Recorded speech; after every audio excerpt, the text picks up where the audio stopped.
안녕하세요. 대출과 관련해 다양한 경험과 전문성으로 정보의 불균형을 없애는 세움인베스트입니다. 오늘은 대출의 상환 방식에 관련하여 알아보도록 하겠습니다.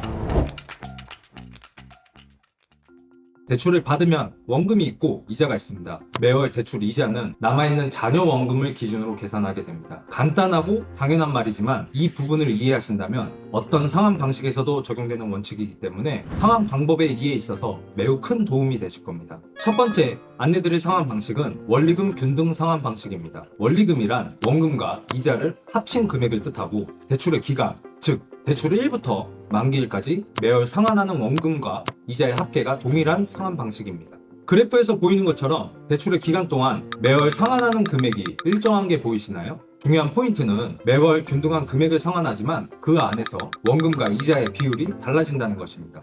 원리금 균등 상환 방식의 장점으로는 매월 고정적인 납입액의 지출로 금융 소비를 계산하고 계획하기 편리하다는 것입니다. 단점으로는 원금 균등 상환 방식보다 총 이자 납입액이 높다는 점입니다. 보통의 직장인분들처럼 일정하게 고정된 소득이 발생되는 분들에게는 적합한 상환 방식이라고 볼 수 있겠습니다.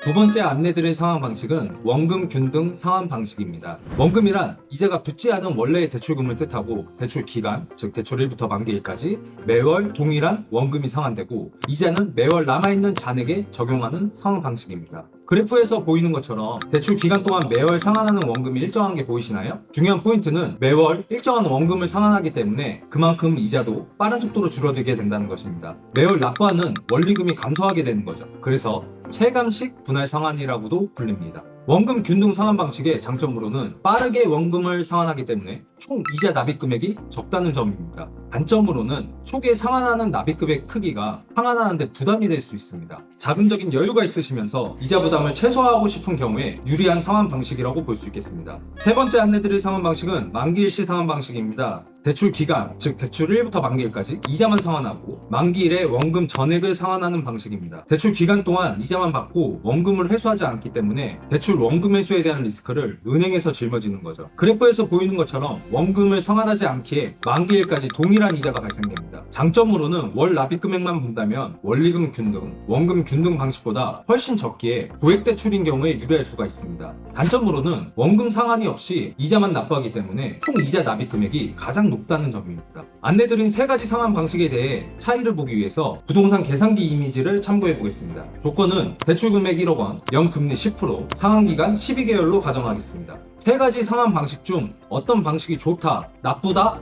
라고 말할 수는 없습니다. 대부분의 대출 상품은 상환 방식에 대해 고객의 선택보다는 금융사에서 정해놓은 경우가 많습니다. 만약 선택이 가능하다면 당연히 본인 재정 상태와 자금 운용 계획 등에 맞게 유리한 선택을 하시고, 선택이 불가하셔도 내가 사용하는 대출, 내가 앞으로 사용할 대출에 대한 상환 방식을 알고 사용하셔야 계획적인 자금 운용이 가능하니 꼭 알아두셨으면 좋겠습니다.